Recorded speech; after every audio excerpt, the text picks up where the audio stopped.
2013 പുറത്തിറങ്ങിയ post apocalyptic survival thriller സിനിമയാണ് snow Piercer. മനുഷ്യന്റെ തുടർച്ചയായുള്ള ചൂഷണം കാരണം ഭൂമിയിലെ ചൂട് കൂടിക്കൂടി വരുന്നു. ഇതോടെ 2014 കുറച്ച് സയന്റിസ്റ്റുമാർ ചേർന്ന് ചൂട് കുറക്കാൻ വേണ്ടി CW7 എന്ന ഒരു സംഭവം കണ്ടുപിടിച്ച് റോക്കറ്റിൽ കയറ്റി ആകാശത്തിലേക്ക് അയക്കുന്നു. ഇതോടെ അതാണെങ്കിൽ ഭൂമിയുടെ ചൂട് വളരെയധികം കുറക്കാൻ തുടങ്ങുന്നു. അങ്ങനെ കുറച്ച് ഭൂമി അവസാനം ഐസായി പോവുകയും അതുകൊണ്ട് തന്നെ ഭൂമിയിലെ മൊത്തം ജീവജാലങ്ങളും മനുഷ്യനുമൊക്കെ തണുത്ത് മരിച്ചു പോകാൻ തുടങ്ങുകയും ചെയ്യുന്നു. എന്നാൽ ഇതെല്ലാം മുൻകൂട്ടി കണ്ട വിൽഫോർഡ് എന്ന് പറയുന്ന ഒരു കോടീശ്വരൻ ഒരു ട്രെയിൻ എഞ്ചിൻ കണ്ടുപിടിക്കുന്നു. ഒരിക്കലും നിൽക്കാത്ത എഞ്ചിൻ. കൂടാതെ കോടികൾ വാരിയെറിഞ്ഞ് അതിന് ഒരുപാട് ബോഗികളും മേടിച്ചിരുന്നു. അതാണെങ്കിൽ സെറ്റ് ചെയ്ത് വെച്ചിരിക്കുന്നത് ഭൂമി മൊത്തം കറങ്ങി വരുന്ന രീതിയിലാണ്. ഇതുകൂടാതെ ട്രെയിനിന്റെ മുൻഭാഗത്ത് പണക്കാരും പിൻഭാഗത്ത് പാവപ്പെട്ടവരുമായാണ് ഈ ട്രെയിൻ വേർതിരിച്ചിരിക്കുന്നത്. അപ്പോൾ കൂടുതലൊന്നും ഞാൻ ഇതിനെപ്പറ്റി പറയുന്നില്ല. നമുക്ക് നേരെ സിനിമയിലേക്ക് കിടക്കാം. സിനിമ തുടങ്ങുന്നത് 17 വർഷങ്ങൾക്കിപ്പുറം നിർത്താതെ ഓടിക്കൊണ്ടിരിക്കുന്ന ആ ട്രെയിനിനെ കാണിച്ചുകൊണ്ടാണ്. ഇപ്പോ അതിലെ 2 ഗാർഡ്സ് ആണെങ്കിൽ പുറകിലുള്ള പാവപ്പെട്ടവരുടെ ബോഗിയിലേക്ക് വന്ന് ബെഡ്ചെക്കെന്നും പറഞ്ഞ് എല്ലാവരെയും എണ്ണി ഇരിക്കാൻ പറയുന്നു. എന്നാൽ സിനിമയിലെ നായകനായ കേർട്ടിസ് മാത്രം ഇരിക്കുന്നില്ല. ഇതോടെ അവന്റെ തൊട്ടടുത്തുള്ള എഡ്ഗർ എടാ ഇരിക്കുന്നു പറയുമെങ്കിലും അതും അവൻ കേൾക്കുന്നില്ല. ഇതോടെ പട്ടാളക്കാരൻ ദേഷ്യത്തോടെ പറയുന്നതോടെ അവൻ ഇരിക്കുകയും ഇതുകൊണ്ട് നിനക്കെന്താ വട്ട് പിടിച്ചോന്നൊക്കെ എഡ്ഗർ ചോദിക്കുന്നതായിട്ട് കേർട്ടിസ് അവനോട് മിണ്ടാതിരിക്കാൻ പറയുന്നു. ഇതിനിടെ മറ്റേ ഗാർഡാണെങ്കിൽ ഇവിടെ വയലിൻ വായിക്കാൻ അറിയാവുന്ന ആരെങ്കിലും ഉണ്ടോ എന്ന് ചോദിക്കുമെങ്കിലും ആരും കൈവക്കുന്നില്ല. അതുകൊണ്ട് തന്നെ ആരും ഇല്ലെന്ന് കരുതി ഭക്ഷണം കൊടുക്കാനായി വിളിക്കുകയും അവർ ക്യൂ നിന്നുകൊണ്ട് പ്രോട്ടീൻ ബാറെന്ന് പേരിട്ടിരിക്കുന്ന ഒരു ജെല്ലിക്കട്ട പോലത്തെ സാധനം അവർക്ക് കഴിക്കാൻ കൊടുക്കുകയാണ്. സത്യത്തിൽ ഇവിടെയുള്ളവർക്ക് ഇത് എന്താണെന്ന് പോലും അറിയത്തില്ല. എങ്കിലും ജീവൻ നിലനിർത്തണേ ഇത് കഴിക്കണം. അതുകൊണ്ടാണ് എല്ലാവരും അത് എടുക്കുന്നത്. ഈ സമയം ഭക്ഷണം മേടിക്കാമെന്ന ഒരു അപ്പൂപ്പനാണ് ഞാനും എന്റെ ഭാര്യയും നന്നായി വയലിൻ വായിക്കും, അതുകൊണ്ട് ഞങ്ങളെ അങ്ങോട്ടേക്ക് കൊണ്ടുപോകാമെന്ന് ചോദിച്ചതും കൊണ്ടുപോകാമെന്ന് പറഞ്ഞ് അയാളോട് മാത്രം വരാൻ പറയുകയാണ്. എന്നാൽ ഇത് കേട്ട് വരുന്നതിന്റെ ഞാനും ഇവളും ഒരുമിച്ചേ വരും. പിന്നെ ഇവള് എന്നേക്കാളും നന്നായി വയലിൻ വായിക്കുമെന്ന് പറയുമെങ്കിലും ഒരാൾ മാത്രം മതിയെന്ന് ഗാർഡ് ഉറപ്പിച്ച് പറയുകയും ഇതോടെ എന്നാൽ ഞങ്ങൾ രണ്ടുപേരും വരുന്നില്ല എന്ന് പറഞ്ഞ് അയാൾ തിരിച്ച് നടക്കാൻ നോക്കുകയാണ്. എന്നാൽ പെട്ടെന്ന് തന്നെ ആ ഗാർഡ് വന്ന് അയാളുടെ ഭാര്യയെ ഇടിച്ചിട്ട് കായി ചാവിട്ടി പിടിക്കുകയാണ്. ഇതുകൊണ്ട് എല്ലാവരും പേടിച്ച് ഇരിക്കുമ്പോൾ എഡ്ഗർ ഇപ്പെങ്കിലും നമ്മൾ എന്തെങ്കിലും ചെയ്യേണ്ടതെന്ന് പറയുമെങ്കിലും അവനെയും കേർട്ടിസ് ഇരിപ്പിക്കുകയും സമയമാവാതെ നമുക്ക് ഒന്നും ചെയ്യാൻ പറ്റില്ലെന്നും കേർട്ടിസ് പറയുന്നു. സത്യത്തിൽ കേർട്ടിസ് ഇവിടെ നിന്നും മുന്നിലേക്ക് പോവാൻ പ്ലാൻ ഇട്ടുകൊണ്ടിരിക്കുകയാണ്. പക്ഷേ അത് വലിയ എടങ്ങാറ് പിടിച്ച പണിയാണെന്നും അവനെ തന്നെ അറിയാം. ഈ സമയം അമ്മൂമ്മയെ ഇടിച്ചിട്ട് അവര് അപ്പൂപ്പനെ കൊണ്ട് അവിടെ നിന്നും പോവുകയും അമ്മൂമ്മ ആരോടും സങ്കടം പറയാനാവാതെ ആ പ്രോട്ടീൻ ബാർ കഴിക്കുകയും ചെയ്യുന്നു. അങ്ങനെ പ്രോട്ടീൻ ബാർ എല്ലാവർക്കും കിട്ടിയതോടെ എഡ്ഗറും കേർട്ടിസും കൂടെ ഓരോരുത്തർ കഴിക്കുന്ന പ്രോട്ടീൻ ബാറിന്റെ ഉള്ളിൽ എന്തോ സാധനം നോക്കുന്നുണ്ട്. എന്നാൽ ഈ സമയം ടാനിയ എന്ന് പറയുന്ന ഒരു പെണ്ണ് നീ നോക്കുന്ന സാധനം എന്റെ മകൻ ടിമ്മിന്റെ കയ്യിലുള്ള പ്രോട്ടീൻ ബാറിലുണ്ടെന്ന് കാണിച്ചു കൊടുക്കുന്നു. അതുകൊണ്ട് തന്നെ ഇത് തന്ന നിനക്ക് വേറെ വലിയ പ്രോട്ടീൻ ബാർ തരുമെന്ന് പറയുമെങ്കിലും അവൻ അത് കൊടുക്കാൻ കൂട്ടാക്കുന്നില്ല. അതോടെ അവന്റെ അമ്മ നിനക്ക് 2 പ്രോട്ടീൻ ബാർ തരാം എന്നാലെങ്കിലും ഇത് തരുമെന്ന് ചോദിക്കെങ്കിലും അവൻ അവിടെ നിന്ന് ഓടിക്കളയുകയും കേർട്ടിസ് അവനെ കണ്ടുപിടിച്ച് ഓരോന്നൊക്കെ പറഞ്ഞ് അത് മേടിക്കുകയും ചെയ്യുന്നു. അങ്ങനെ അത് കിട്ടിയതോടെ അതിന്റെ ഉള്ളിൽ എഴുതിയിരിക്കുന്ന കുറിപ്പ് മുറിച്ചെടുക്കുകയും അവരുടെ ബോഗിയിലെ ലീഡറായ ഗില്യം അപ്പൂപ്പന് അത് കൊടുക്കുകയും ചെയ്യുന്നു. അയാളാണെങ്കിൽ അത് നോക്കി അതിൽ എഴുതിയിരിക്കുന്ന പേര് വായിക്കുന്നു, നാംഗു മിൻസു. ഇതോടെ അത് കുറച്ച് കാലം മുന്നേ ഉള്ള സെക്യൂരിറ്റി എക്സ്പെർട്ടിന്റെ പേരാണ്. കൂടാതെ അയാളിപ്പോ ജയിലിലാണെന്നും ചിലപ്പോ അയാളെ കണ്ടുപിടിച്ച നമുക്ക് എന്തേലും സഹായം കിട്ടുമെന്നും പറയുമ്പോ എഡ്ഗർ വന്ന് ഇത്രയും വലിയ സെക്യൂരിറ്റി എക്സ്പെർട്ട് ആണെങ്കിൽ അയാൾക്ക് ജയിലിൽ ചാടിയാ പോരെ, അപ്പോ അതിനു പോലും കഴിയാത്ത അയാളെ കണ്ടുപിടിച്ചിട്ട് എന്ത് കാര്യമെന്നൊക്കെ എഡ്ഗർ പറഞ്ഞുകൊണ്ടിരിക്കുന്നത് കേട്ട് കേർട്ടിസ് അവനോട് അവിടെ നിന്നും പോകാൻ പറയുന്നു. എന്നിട്ട് ഈ തവണ എന്തായാലും 2-3 ബോഗികളൂടെ പിടിച്ചടക്കണമെന്ന് പറഞ്ഞ് അവസരം കിട്ടിയ എങ്ങനെ പോകണമെന്ന് പ്ലാൻ ചെയ്യുകയാണ്. കൂടാതെ അന്ന് രാത്രി ഉറങ്ങാൻ കിടക്കുമ്പോൾ എഡ്ഗർ ആണെങ്കിൽ നമ്മുടെ ഗിലിയമിന് വയസ്സായി, അതുകൊണ്ട് നീ തന്നെ ലീഡറായി ചാർജ് എടുക്കണമെന്ന് പറയുകയാണ്. പക്ഷേ കേർട്ടിസിന് ഇതൊന്നും താല്പര്യമില്ലാത്തതുകൊണ്ട് എന്നെ കൊണ്ട് അതിന് കഴിയില്ല എന്ന് പറയുകയാണ്. സത്യത്തിൽ എഡ്ഗറിന് സ്വന്തം ചേട്ടനെ പോലെയാണ് കേർട്ടിസിന്. എന്നാൽ പെട്ടെന്ന് ഗാർഡ്സ് വരുന്ന സൗണ്ട് കേൾക്കുകയും അവർ വന്ന് എല്ലാ കുട്ടികളെയും മുന്നോട്ടേക്ക് കടത്തിവിടാനും പറയുന്നു. അങ്ങനെ കുട്ടികളൊക്കെ മുന്നിലേക്ക് നിന്നതും ഒരു പെണ്ണ് വന്ന് ഓരോ കുട്ടികളെയായി ഒരു ടാപ്പ് വെച്ച് അളക്കുകയാണ്. എന്നാൽ പെട്ടെന്ന് ആ പെണ്ണ് ടാനിയെ ശ്രദ്ധിക്കുകയും അവളുടെ അടുത്തേക്ക് വന്ന് പതിയെ പൊക്കി നോക്കുമ്പോൾ ടിമ്മിനെ അതിന്റെ ഉള്ളിൽ ഒളിപ്പിച്ച് വെച്ചിരിക്കുകയാണ്. അതുകൊണ്ട് തന്നെ ഗാർഡ്സ് അപ്പൊ തന്നെ അവരെയൊക്കെ ഇടിച്ചിട്ട് ടിമ്മിയെ പിടികൂടുകയും അവനെ ടാപ്പ് വെച്ച് അളന്ന് അവിടെ നിന്നും കൂട്ടിക്കൊണ്ടുപോകാനും തുടങ്ങുന്നു. എന്നാൽ മറ്റേ കുട്ടിയുടെ അച്ഛൻ അവനെ കൂട്ടിക്കൊണ്ടുപോകുന്നത് കണ്ട് ആകെ വയലന്റ് ആയിക്കൊണ്ട് ഒരു ഷൂ എടുത്ത് ആ പെണ്ണിനെ അങ്ങ് എറിഞ്ഞതും തല പൊട്ടി ഒരുപാട് ചോര വരാൻ തുടങ്ങുന്നു. എന്നാൽ അവള് ഇതൊന്നും മൈൻഡ് ആക്കാതെ കുട്ടികളെ കൂട്ടി അവിടെ നിന്ന് പോയിരിക്കുകയാണ്. എന്നാൽ ഇതെല്ലാം കണ്ടിട്ടും കേർട്ടിസിന് ഒന്നും ചെയ്യാൻ കഴിയുന്നില്ല. അപ്പോഴേക്കും കൂടുതൽ ഗാർഡ്സ് എത്തി ഷൂ എറിഞ്ഞ അച്ഛനെ പിടികൂടിക്കൊണ്ട് അയാളുടെ വസ്ത്രമൊക്കെ വെട്ടി മാറ്റുകയാണ്. എന്നിട്ട് എന്തോ കയ്യിൽ തേച്ച് പിടിപ്പിച്ച് 7 മിനിറ്റ് ടൈം ടൈം പീസിൽ സെറ്റ് ചെയ്യുകയും അവന്റെ കൈ പുറത്തേക്ക് ഇടുകയും ചെയ്യുന്നു. പുറത്താണെങ്കിൽ 7 മിനിറ്റ് കൊണ്ട് എന്തും ഐസായി പോകുന്ന തണുപ്പാണ്. അവനെ ഷൂ എറിഞ്ഞതിന്റെ ശിക്ഷയായിട്ടാണ് അവരിങ്ങനെ ചെയ്യുന്നത്. അങ്ങനെ അവന്റെ കൈ പുറത്തിട്ട സമയം തന്നെ മേസൺ എന്ന് പറയുന്ന ഒരു പെണ്ണ് വന്ന് അവരുടെ അടുത്ത് സംസാരിക്കുകയാണ്. ഇന്നിവനെ എറിഞ്ഞ ഷൂ ഇതിനേക്കാളും താഴെയാണ് നിങ്ങളുടെയൊക്കെ ജീവൻ. അതുകൊണ്ട് എന്തെങ്കിലും ഇങ്ങനെയൊക്കെ ചെയ്താൽ നിങ്ങളുടെയും അവസ്ഥ ഇതായിരിക്കുമെന്ന് പറഞ്ഞ് ആ ഷൂ എടുത്ത് എറിഞ്ഞവന്റെ തലയിൽ വെക്കുകയും അവന്റെ കൈ പുറത്തോട്ടേക്ക് എടുക്കാൻ പറയുകയും ചെയ്യുന്നു. അങ്ങനെ അവന്റെ കൈ ഇപ്പോൾ തിരിച്ചെടുത്തതും ഇപ്പൊ അവന്റെ കൈ പാറക്കല്ല് പോലെ ആയത് കാണുകയും വലിയൊരു മുട്ടി വെച്ച് ഗ്ലാസ് അടിച്ച് തകർക്കും പോലെ കൈ അടിച്ച് പൊളിക്കുകയും അവൻ വേദന കൊണ്ട് വളരെ ഉച്ചത്തിൽ അലറുകയും ചെയ്യും. ഈ സമയം തന്നെ ഇതെല്ലാം കേട്ട് ഗിലിയം അങ്ങോട്ടേക്ക് നടന്നു വരികയാണ്. സത്യത്തിൽ ഗിലിയമിന് ഒരു കാലും കൈയുമില്ല. അതുകൊണ്ട് തന്നെ അയാള് വളരെ ബുദ്ധിമുട്ടിയാണ് അങ്ങോട്ടേക്ക് വരുന്നത്. ശേഷം അയാൾ കൂടെയുള്ള ആളുകളെ വിട്ട് ഗിലിയമിന്റെ ആളുകൾ കൈ കെട്ടുമ്പോ മിനിസ്റ്റർ മേസൺ, നിങ്ങൾ എനിക്ക് വേണ്ടി ഒരു കാര്യം മാത്രം ചെയ്യണം, എന്തെന്നാൽ വിൽഫോർഡിനെ എനിക്ക് കണ്ടെന്ന് സംസാരിക്കണം എന്ന് അയാൾ പറയുമെങ്കിലും അതിനൊന്നും പറ്റില്ല എന്ന് പറഞ്ഞ് മേസൺ ഗിലിയമിനെ ഒഴിവാക്കുകയും ഇതോടെ ഇത് കണ്ട് അവരുടെ ആൾക്കാരുടെ ഉള്ളിലൊക്കെ എങ്ങനെയെങ്കിലും തിരിച്ചടിച്ച് 2-3 ബോഗികളെങ്കിലും അവരുടെ നിയന്ത്രണത്തിൽ ആക്കണമെന്ന് കരുതുകയും ചെയ്യുന്നു. അതിനാൽ തന്നെ ഓരോരുത്തരുടെ കയ്യിലുള്ള ബാരൽസ് ഒക്കെ എന്തിനോ വേണ്ടി ശേഖരിക്കാൻ തുടങ്ങുകയാണ്. കൂടാതെ ദിവസവും ഗാർഡ്സിനെ നിരീക്ഷിച്ച് അവരുടെ കയ്യിലുള്ള ഗണ്ണിലൊന്നും ബുള്ളറ്റ്സ് ഇല്ലെന്ന് കേർട്ടിസ് കണ്ടുപിടിച്ചിരിക്കുകയാണ്. എന്നാലും അതത്ര ഉറപ്പുള്ള കാര്യമല്ല എന്ന് ഗില്ലിയം അവനോട് പറയുന്നുണ്ട്. അങ്ങനെ പിറ്റേ ദിവസമായതും അവര് ശേഖരിച്ച ബാരൽസ് ഒക്കെ കൂട്ടിവെച്ച് ഒരു പൈപ്പ് പോലെ ആക്കുകയാണ്. ഇതെല്ലാം ചെയ്യുന്നത് കൂടുതൽ ബോഗികൾ പിടിച്ചെടുക്കാനാണ്. ഇതിനിടെ ടാനിയ എന്റെ മകനെ കൊണ്ടുപോയ ഗാർഡ്സിനെ തല്ലാൻ ഞാനുമുണ്ടെന്ന് കേർട്ടിസിനോട് പറയുമെങ്കിലും കേർട്ടിസ് അതിന് സമ്മതിക്കുന്നില്ല. എങ്കിലും എന്റെ മകനെ കൊണ്ടുപോയവരെ ഞാൻ ഇടിച്ച് കൊല്ലുമെന്ന് പറഞ്ഞ് വീണ്ടും വീണ്ടും ചോദിക്കുകയും കേർട്ടിസ് മനസ്സില്ലാ മനസ്സോടെ സമ്മതിക്കുകയും ചെയ്യുന്നു. ഇതേ സമയം തന്നെ പെട്ടെന്ന് വാണിങ്ങി മുഴങ്ങുകയും ഗാർഡ്സ് ഭക്ഷണം കൊടുക്കാനായി എന്നും വരുന്നത് പോലെ വരികയും എല്ലാവരെയും ലൈനിൽ നിർത്തി ഓരോരുത്തരായി ഇരിക്കാനും പറയുന്നു. അങ്ങനെ അവരാണെങ്കിൽ എല്ലാവരും ഇരുന്ന പുറകിൽ വെച്ചിരിക്കുന്ന ബാരൽസ് ഗാർഡ്സ് കാണും. അത് കണ്ട മൊത്തം പ്ലാനും പൊളിയുമെന്ന് മനസ്സിലാക്കി നിങ്ങളുടെ തൊലിഞ്ഞ പ്രോട്ടീൻ ബാറി ഞങ്ങൾക്ക് വേണ്ട, നല്ല ചിക്കനോ മറ്റോ ഉണ്ടെങ്കിൽ മതിയെന്ന് പറഞ്ഞ് എഡ്ഗർ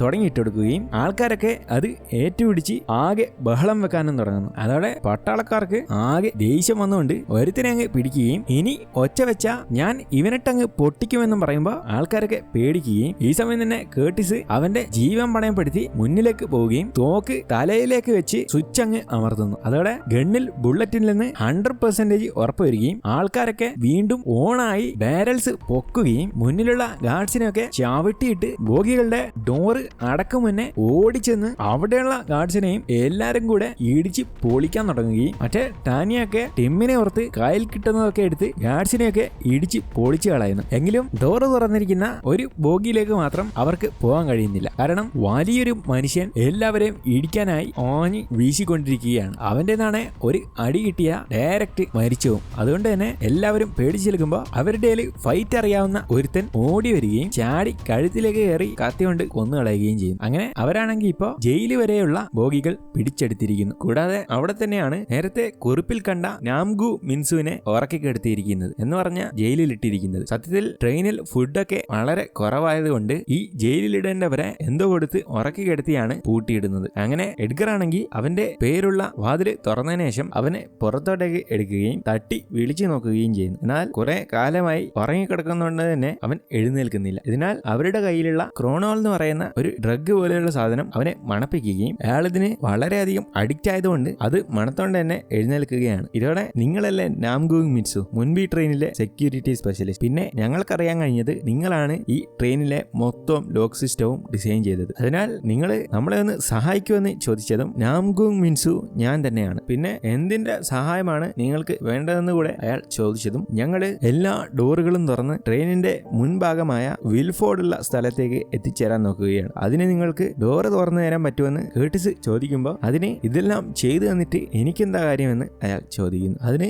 ഞങ്ങളുടെ തരാൻ ഈ ക്രോണോള് മാത്രമേ ഉള്ളൂ, അത് നിങ്ങൾക്ക് അത്രയും ഇഷ്ടമാണെന്ന് ഞങ്ങൾക്കറിയാം. അതിനാൽ ഓരോ ഡോറ് തുറക്കുമ്പോഴും നിങ്ങൾക്ക് ഞങ്ങൾ തരുമെന്നും പറയുമ്പോൾ അയാള് ഒരു സിഗരറ്റ് എടുത്ത് കത്തിക്കുകയും എല്ലാവരെയും മുന്നിൽ വെച്ചുകൊണ്ട് അത് വലിക്കാനും തുടങ്ങും. ഇത് കണ്ട് എല്ലാവരും ആദ്യമായി സിഗരറ്റ് ഒക്കെ കണ്ട് അത്ഭുതപ്പെട്ടിരിക്കുകയാണ്. അയാള് വലിക്കുന്നതിനിടെ ഒരുത്തൻ ബാക്കിയുള്ള സിഗരറ്റ് കട്ടുകൊണ്ട് പോകുന്നു. എന്നിട്ട് പെട്ടെന്ന് അയാള് സിഗരറ്റ് അവിടെ ഇട്ട് എല്ലാവരെയും പിടിച്ച് ഇടിക്കാൻ തുടങ്ങുകയും ഇതോടെ കേർട്ടിസ് അയാളെ പീഡിച്ചും വെക്കുമ്പോൾ അയാള് താക്കോലെടുത്ത് അടുത്തുള്ള ഒരു ഡോറ് കൂടെ തുറക്കുകയും ഇതെന്റെ മകളാണെന്ന് പറഞ്ഞ് വിളിക്കുകയും നമ്മളുടെ കൂടെ ഇവളും മുന്നോട്ടേക്ക് വരാൻ പോവുകയാണ്. കൂടാതെ ഇവൾക്കും ക്രോണോള് വേണമെന്ന് പറയുകയാണ്. ഇത് കേട്ട് നിങ്ങൾ 2 രണ്ടുപേരും ക്രോണോൾ അഡിക്റ്റ് ആണെന്ന് പറയുകയും ചെയ്യും. അങ്ങനെ കുറച്ചു സമയത്തിന് ശേഷം അവര് മുൻപിലുള്ള ബോഗിയിലുള്ള ഡോർ തുറക്കാൻ വേണ്ടി വയറൊക്കെ ഷോർട്ടാക്കി എന്തോ ചെയ്തുകൊണ്ടിരിക്കുകയാണ്. ഇതിനിടെ നാംഗൂങ്ങിന്റെ മകൾ ആ ബോഗിയിൽ ആരുമില്ല, അതെനിക്ക് ഇവിടെ നിന്ന് അറിയാൻ പറ്റുമെന്നും പറയുന്നു. ഇവൾക്ക് കഴിവ് എങ്ങനെ കിട്ടിയെന്നൊന്നും ഈ സിനിമയിൽ കാണിക്കുന്നില്ല. പക്ഷെ അവൾക്ക് ഒരു ഡോറിന്റെ അപ്പുറം ആരെങ്കിലും ഉണ്ടോ എന്ന് അറിയാൻ പറ്റും, അത്ര തന്നെ. ഈ സമയം അവർ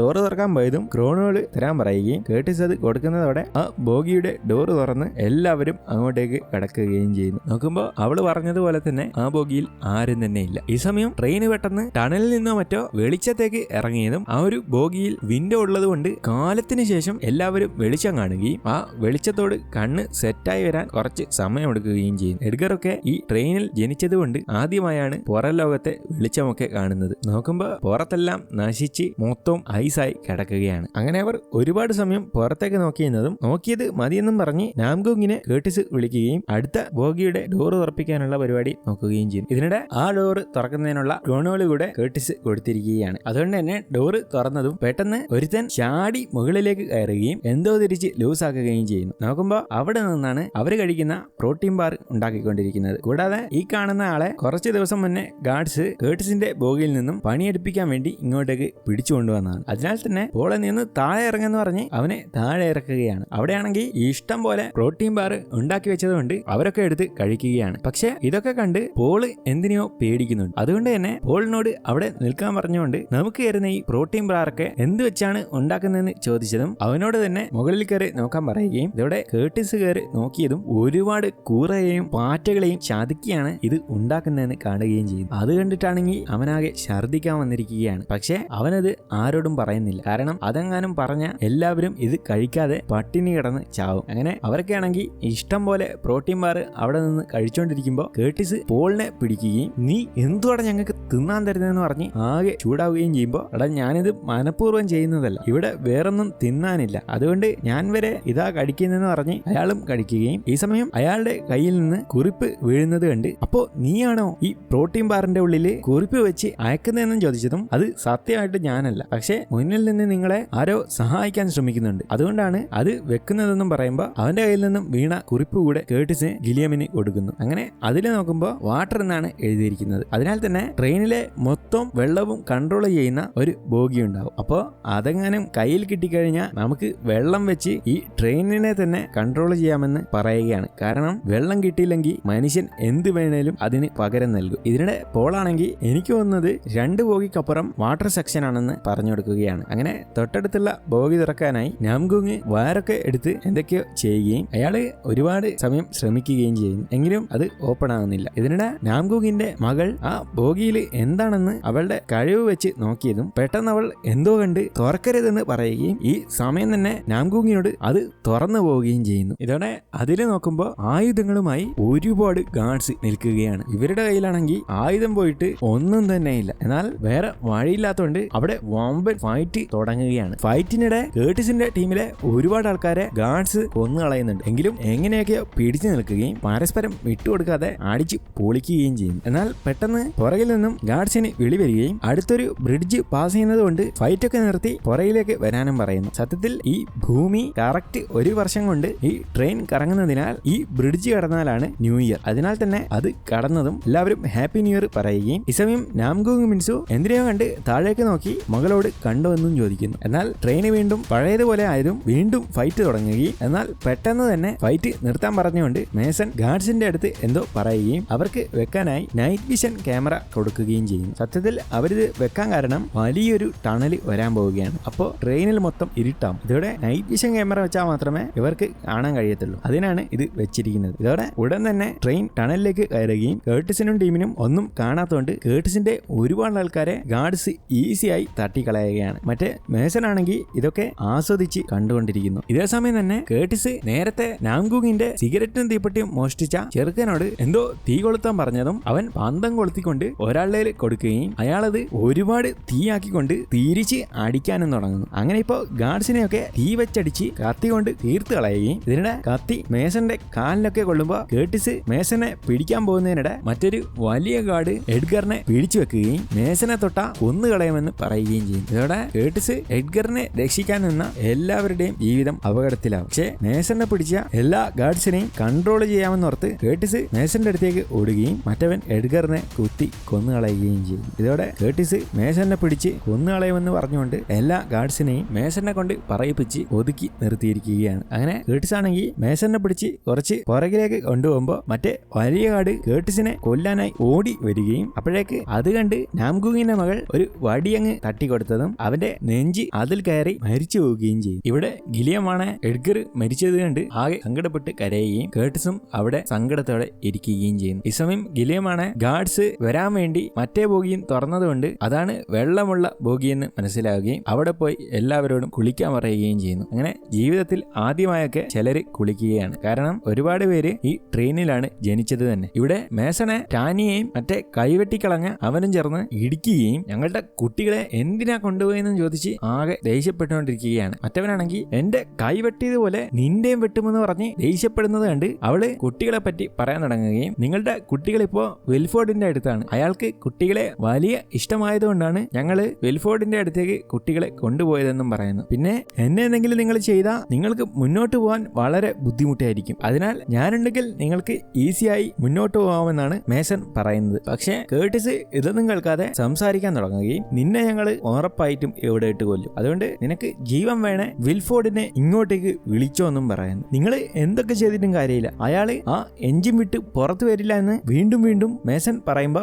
എന്നാ ഞങ്ങള് ഇവിടുന്ന് പോകുന്ന മൊത്തം വാട്ടർ സെക്ഷൻ കട്ട് ചെയ്യും എന്നുകൂടെ പറഞ്ഞതും അതിന് ഈ വെള്ളം നിങ്ങൾക്ക് മാത്രമുള്ളതാണ്, കാരണം മുന്നിലുള്ളവർക്ക് വേറെ തന്നെ വെള്ളമാണെന്ന് കൂടെ പറഞ്ഞതും എന്നാ പിന്നെ നിന്നെ കൊണ്ടൊരു കാര്യവുമില്ല, അതിനാൽ നിന്നെക്കൊന്ന് ഞങ്ങൾ പോകുമെന്ന് കേർട്ടിസ് പറഞ്ഞ് പേടിപ്പിച്ചതും ഞാൻ നിങ്ങളെ വിൽഫോർഡിന്റെ അടുത്തെത്തിക്കാം, പക്ഷെ എന്നെ വെറുതെ വിടണമെന്ന് പറഞ്ഞ് അവൾ കേണ് അപേക്ഷിക്കുകയാണ്. അതിനാൽ തന്നെ അവള് വഴി പോവാൻ തീരുമാനിക്കുന്നു. അങ്ങനെ അന്ന് രാത്രിയായതും ഗാർഡ്സിനെയൊക്കെ കെട്ടിയിട്ട് അവര് ഉറങ്ങാൻ കിടക്കുകയാണ്. ആ സമയം എഡ്ഗർ ഒക്കെ മരിച്ചു തീർത്ത് കേർട്ടിസിന് ഉറങ്ങാനേ പറ്റുന്നില്ല. ഇതിനിടെ ഗിലിയം അവനോട് സംസാരിക്കാൻ തുടങ്ങുകയാണ്. എടാ, എനിക്കിപ്പോ ഒരുപാട് വയസ്സായി, അതുകൊണ്ട് ഞാൻ പറയുന്നുണ്ടെന്നും നിനക്ക് തോന്നരുത്, കാരണം ഒരു ലീഡർ ആവാനുള്ള ക്വാളിറ്റി എന്തുകൊണ്ടും ഉണ്ട്, കൂടാതെ നീ പറയുന്നതൊക്കെ അവര് കേൾക്കുന്നുമുണ്ട്. പിന്നെ നീ എന്നാണോ വിൽഫോർഡുള്ള ഫ്രണ്ടിലെ ബോഗിയിൽ എത്തുന്നത് അവനെ ഒരു അക്ഷരം പറയാൻ സമ്മതിക്കാതെ കൊന്ന് കളഞ്ഞേക്കണമെന്നും പറയുന്നു. ഇത് കേട്ട് കേർട്ടിസ് ആണെങ്കിൽ അതെന്തിനാ അങ്ങനെ വല്ലതെന്ന് ചോദിക്കുമെങ്കിലും അതിനൊക്കെ അതിൻ്റെതായ കാരണമുണ്ടെന്ന് പറയുകയാണ്. അങ്ങനെ വീണ്ടും പിറ്റേ ദിവസമായതും മുന്നോട്ട് പോകാൻ റെഡിയാവുകയാണ്. പക്ഷേ ഈ തവണ കേർട്ടിസും കുറച്ചു പേര് മാത്രമേ മുന്നോട്ട് പോകുന്നുള്ളൂ, കാരണം ഒരുപാട് പേരിപ്പോ വളരെയധികം ടയർഡ് ആയതുകൊണ്ട് ആ വാട്ടർ സെക്ഷൻ ബോഗിയിൽ എല്ലാവരും നിൽക്കുകയാണ്. ഇതോടെ വീണ്ടും ക്രോണോട് നാംഗൂങ്ങിന് കൊടുത്തതും അയാൾ ഡോർ തുറക്കുകയും അവര് മുന്നോട്ട് പോവുകയും ചെയ്യുന്നു. ഈ തവണ അവർ പോയിക്കൊണ്ടിരിക്കുന്നത് ഒരുപാട് പഴങ്ങളും പച്ചക്കറികളും ഒക്കെ ഉള്ള ഒരു ബോഗിയിലൂടെയാണ്. അങ്ങനെ വീണ്ടും പോയി അക്വേറിയം പോലെയുള്ള ബോഗിയിലും അവർ എത്തുന്നുണ്ട്. കൂടാതെ അവിടെ നിന്ന് സാൽമൺ ഫിഷിനെ കൊണ്ട് ഉണ്ടാക്കിയ ഒരു സൂഷിയൊക്കെ കഴിക്കുന്നുണ്ട്. ഇത് കണ്ട് വർഷത്തിൽ ഒരിക്കൽ മാത്രമേ സൂഷിയൊക്കെ കൊടുക്കാറുള്ളൂ എന്ന് മേസൺ പറയുകയാണ്. കാരണം ഒരുപാട് മീനിനെ പിടിച്ചു കഴിഞ്ഞാൽ അത് മൊത്തത്തിൽ തീർന്നു പോകും, അതിനാൽ ഒരു 10 എണ്ണമായ അതിലൊരു 5 എണ്ണത്തെ മാത്രമേ അവര് കഴിക്കത്തുള്ളൂ, കാരണം അതിൽ കൂടുതൽ കഴിച്ച ആ ഒരു വർഗം തന്നെ ഇല്ലാണ്ടാവുമെന്നൊക്കെ മേസൺ പറഞ്ഞു കൊടുക്കുകയും ഇവിടെ എല്ലാ സംഭവവും അങ്ങനെയാണ് നടക്കുന്നതെന്നും പറഞ്ഞുകൊണ്ട് മേസണും ആ സൂഷി കഴിക്കാൻ പോയതും അയ്യോ നിങ്ങളത് കഴിക്കല്ലേ, നിങ്ങളിനി ഇത് കഴിച്ചാൽ മതിയെന്നും പറഞ്ഞ് അവരുടെ പ്രോട്ടീൻ ബാർ എടുക്കുകയും കഴിച്ചില്ലേ ഇടി കിട്ടുമെന്ന് ഓർത്ത് മനസ്സോടെ അത് കഴിക്കുകയാണ്. ശേഷം വീണ്ടും മുന്നോട്ട് പോകാൻ തുടങ്ങുകയും കുറെ ഇറച്ചിയൊക്കെയുള്ള ബോഗിയിലൂടെ കടന്ന് പോയിക്കൊണ്ടേയിരിക്കുന്നു. ഈ സമയം മേസൺ ആണെങ്കിൽ അടുത്ത ബോഗി തുറക്കും മുന്നേ എന്നെ ഒന്ന് അഴിച്ചു വിട്ടൂടെ, കാരണം അവിടെ ഒരുപാട് കുട്ടികളുണ്ട്, അതൊരു സ്കൂളാണെന്ന് കൂടെ പറയുമ്പോൾ അതിനൊക്കെ നമ്മളുടെ ഒരു വഴിയുണ്ടെന്ന് പറഞ്ഞ് ആ ബോഗിയിലേക്കും കയറുകയാണ്. അവർ നോക്കുമ്പോൾ അവിടെ ഒരു ടീച്ചർ കുട്ടികളെ പഠിപ്പിച്ചുകൊണ്ടിരിക്കുകയാണ്. ഈ സമയം മേസൺ ആണെങ്കിൽ ഇവരാണ് ട്രെയിനിന്റെ ഏറ്റവും പുറകിൽ താമസിക്കുന്ന ആൾക്കാർ, അതുകൊണ്ട് ഇന്നവര് നമ്മളുടെ ഗസ്റ്റ് ആണെന്നൊക്കെ പറഞ്ഞ് പിള്ളേർക്ക് പരിചയപ്പെടുത്തി കൊടുക്കുകയും ഇതിനിടെ ടാനിയയും ആൻഡ്രൂയും നിങ്ങൾ ഈ പിള്ളേരെ കണ്ടിട്ടുണ്ടോ എന്ന് പറഞ്ഞ് ഫോട്ടോ അവിടെയുള്ള പിള്ളേർക്ക് കാണിച്ചു കൊടുക്കുകയാണ്. ഈ ഒരു ഫോട്ടോ അവരുടെ ബോഗിയിലുള്ള ഒരുത്തൻ കയ്യിലുള്ള സാധനങ്ങളൊക്കെ വെച്ച് വരച്ച് കൊടുത്തതാണ്. അതുകണ്ട് അവിടെയുള്ള ഒരു ചെറിയ പയ്യൻ ഇവര് ഇതിലൂടെ മുന്നോട്ട് പോയിട്ടുണ്ടെന്ന് കാണിച്ചു കൊടുക്കുന്നു. എന്നാൽ ആ സമയം തന്നെ ഒരു പെൺകുട്ടി എഴുന്നേറ്റുകൊണ്ട് ഈ ട്രെയിനിലേക്ക് ഏറ്റവും വൃത്തിയില്ലാത്ത ആൾക്കാരാണ് ട്രെയിനിന്റെ പുറകിലുള്ളവരെന്നൊക്കെ പറയുകയാണ്. കാരണം അങ്ങനെയാണ് ടീച്ചറൊക്കെ പറഞ്ഞു കൊടുത്തിരിക്കുന്നത്. ഈ സമയം ടീച്ചർ ഇത് കണ്ട് കുട്ടികളിനി സംസാരിക്കാതിരിക്കാൻ TV വെക്കുകയും ഈ ട്രെയിൻ ഉണ്ടാക്കിയ വിൽഫോർഡിന്റെ കഥ അതിൽ ഓടാൻ തുടങ്ങുകയും ചെയ്യുന്നു. അതിൽ വിൽഫോർഡ് എന്നൊക്കെ കാണിക്കുമ്പോൾ തന്നെ പിള്ളേരൊക്കെ ദൈവത്തെ പോലെയാണ് അയാളെ കാണുന്നത്. അതിനിടെ ടീച്ചറും വിൽഫോർഡിനെ പറ്റി ഒരുപാട് പൊക്കിയടിച്ച് പറയുകയും അയാള് ഈ ട്രെയിൻ കണ്ടുപിടിച്ചത് കൊണ്ടാണ് നമ്മളൊക്കെ ഇപ്പോഴും ജീവനോടെ ഇരിക്കുന്നത്, കൂടാതെ അയാൾ കാരണമാണ് എന്റെ ഈ കുഞ്ഞു വരെ ജനിക്കാൻ പോകുന്നതെന്ന് കൂടെ പറഞ്ഞ് വിൽഫോർഡിനെ പറ്റിയുള്ള പാട്ട് പാടുകയും ഇതിനിടെ ഏതോ ഒരു സ്ഥലത്തൂടെ കടന്നു പോകുമ്പോൾ മുന്നേ ഈ ട്രെയിനിൽ നിന്ന് ഓടി രക്ഷപ്പെടാൻ കുറച്ചുപേര് ശ്രമിച്ചു. അപ്പൊ അവര് തണുപ്പ് താങ്ങാൻ കഴിയാതെ അപ്പൊ തന്നെ ഐസായി മരിച്ചു മരിച്ചു പോയെന്ന് പറഞ്ഞ് 3 പേര് ഐസായി നിൽക്കുന്നതും കാണിച്ചു കൊടുക്കുന്നു. എന്നാൽ ഇതെല്ലാം നാംഗുങ് കണ്ടുകൊണ്ട് എന്തോ അവന്റെ മകളോട് പറയുന്നുണ്ട്. ഈ സമയം തന്നെ ഒരാൾ അങ്ങോട്ടേക്ക് വന്നുകൊണ്ട് ന്യൂ ഇയർ ആഘോഷിക്കാനുള്ള മുട്ട എല്ലാവർക്കും കൊടുക്കാൻ തുടങ്ങുകയും ഒരാൾ അന്നത്തെ ദിവസം ആഘോഷിക്കാൻ വേണ്ടി വയലിൻ വായിക്കുകയും ചെയ്യും. മറ്റേ മുട്ടയാണെങ്കിൽ എല്ലാവർക്കും മുട്ട കൊടുക്കുന്നതുകൊണ്ട് കേർട്ടിസിനും അത് കിട്ടുകയും അവന്റെ മുട്ടയുടെ ഉള്ളിൽ മറ്റേ കുറിപ്പുണ്ടെന്ന് മനസ്സിലാവുകയും ചെയ്യുന്നു. ഇതിനിടെ മറ്റേ ആളാണ് മുട്ട കൊടുത്ത് വേഗം തന്നെ പുറകിലേക്ക് പോയിക്കൊണ്ട് കേർട്ടിസിന്റെ ആൾക്കാർക്കും മുട്ട കൊടുക്കാൻ തുടങ്ങുന്നു. എന്നാൽ അപ്പോഴാണ് കേർട്ടിസ കുറിപ്പിലുള്ള കാര്യം കാണുന്നത്. അതിൽ എഴുതിയിരിക്കുന്നത് ബ്ലഡ് എന്നാണ്. ഇതോടെ എല്ലാവരും അവരവരുടെ കയ്യിലുള്ള ഗണ്ണെടുക്കുകയും ചാറാപ്പറ വെടിവെക്കാനും തുടങ്ങുന്നു. വീഡിയോയുടെ ദൈർഘ്യം കൂടിയതിനാൽ 2 പാർട്ടായിട്ടാണ് വീഡിയോ ഇറക്കുന്നത്. ആദ്യ പാർട്ട് ഇവിടെ അവസാനിച്ചിരിക്കുന്നു. ഇനി എന്ത് സംഭവിക്കുമെന്ന് രണ്ടാമത്തെ പാർട്ടിൽ കാണാം.